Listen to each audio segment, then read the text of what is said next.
BhairavaKalikeNamosthute. Om Namo Bhairavaya Namo Namah. Om Namo Bhairavaya Swaha.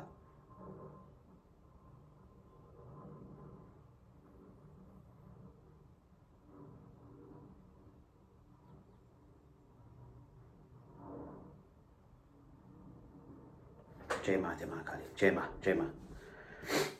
So, most people think that Bhairava is just an angry, terrifying form of Shiva, a rage-filled deity meant to only scare, punish, or stand guard at temples outside. That idea alone tells me that they don't actually know him. Because Bhairava is not about anger, he's about collapse. He appears when ego crosses the line and starts calling itself enlightenment. He is what roars back when consciousness is abused. So before anything else, let me be clear.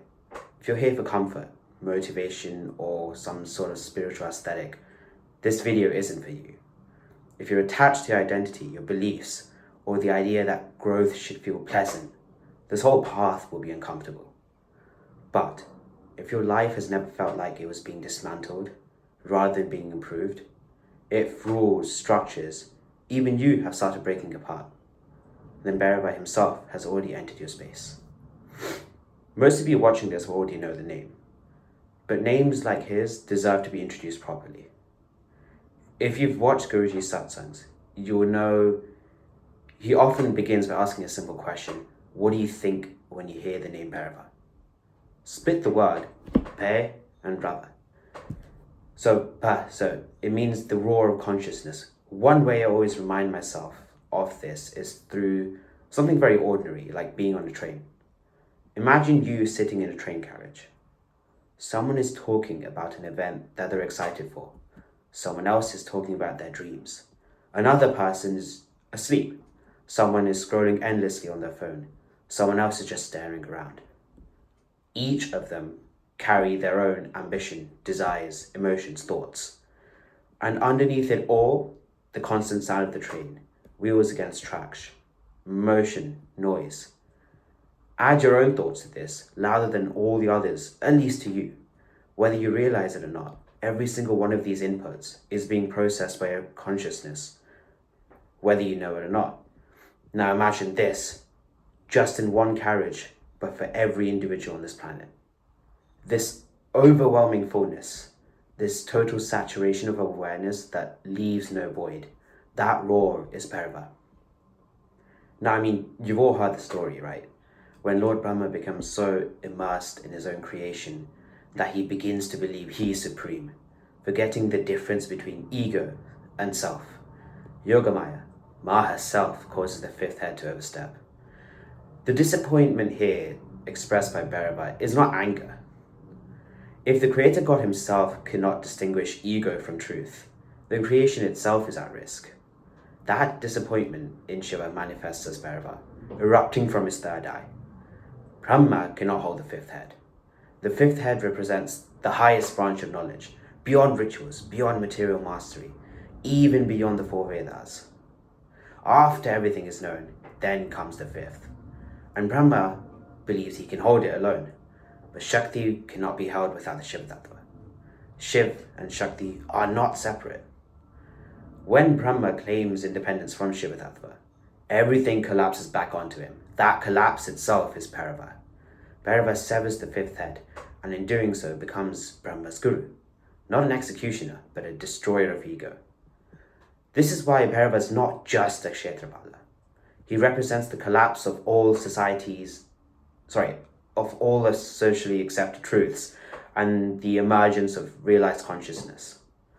The first thing Bhairava does is commit the greatest sin of all, Brahmahatya. He takes the form society rejects. He uses a dog as his varna. He embraces everything deemed impure, inauspicious, and unacceptable. He places all the secrets in the very varna that even the Devaloka rejects. He becomes the guru of a path where the most auspicious lies with the most inauspicious. Where others say it takes lifetimes to burn karma and desire, Bhairava says, I'll compress it. What takes 3 lifetimes, he burns in 3 years. This itself is procedural collapse. Even think of how many of us first encountered Bhairava, right? It's not in temples, but through podcasts, through non-traditional spaces. In the Skanda Purana, after taking Brahma's Kapala, Bhairava goes to every deity, not as a ruler, but as a beggar. He asks them, fill the Kapala with your prana. And when he sees that even the gods have lost themselves in form and function, Bhairava takes authority over all the tattvas. He takes blood from Indra, from Surya. He goes to even Vaikuntha. In the form of Vajra Bhairava, he holds the Vajra, not like Indra's one, where it's open, but closed on both ends. Complete control. He's the king of the Devaloka, yet he lives as a beggar. When stopped by Vishwaksena, Bhairava pierces him with the Vajra and enters Vaikuntha. He asks Mahavishnu to fill the Kapala.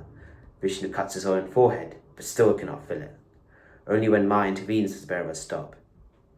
Bhattuga then undertakes the penance of wandering for 12 cosmic years until the skull finally drops at Kashi. And there he becomes Kala Bhairava, the administrator of Kashi.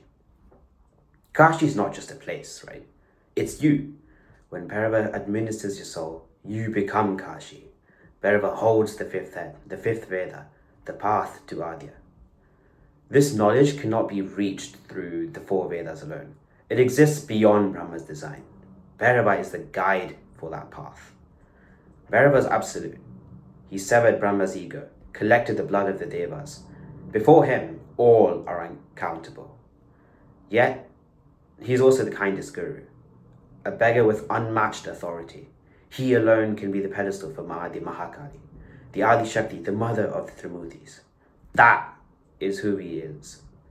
This is who we invoke when you say the name Bhairava. I think it's quite important as well for me to address a few things. The purpose of this channel is not to, simply copy and parrot Guruji's words. That would be futile. I'm just a Shishya who's been given this opportunity of serving Ma by sharing what I've learned, my opinions, experiences from what Guruji has taught us, and also what I've learned whilst on its path. If you guys really want to learn or are expecting something else, this channel isn't really for you. I suggest you guys go to my Guru's channel, learn directly from the source. To be honest, I don't even know who's going to be watching all of this. I only made this a while ago for the sole purpose so that it should be interesting to see what happens next. So if you're watching it, thank you so much for even clicking. And I hope that anything that I talk about really helps you and also gives you a sense of what this path is, this path that we actually walk together and what it could be like. I also want to thank Ma, Bhairava, and my Guru, and also the Khepa Parampara for making this possible. That's all for this video, I guess. Thank you. BhairavaKalikeNamosthute. Om Namo Bhairavaye Namo Namah. Om Namo Bhairavaye Swaha.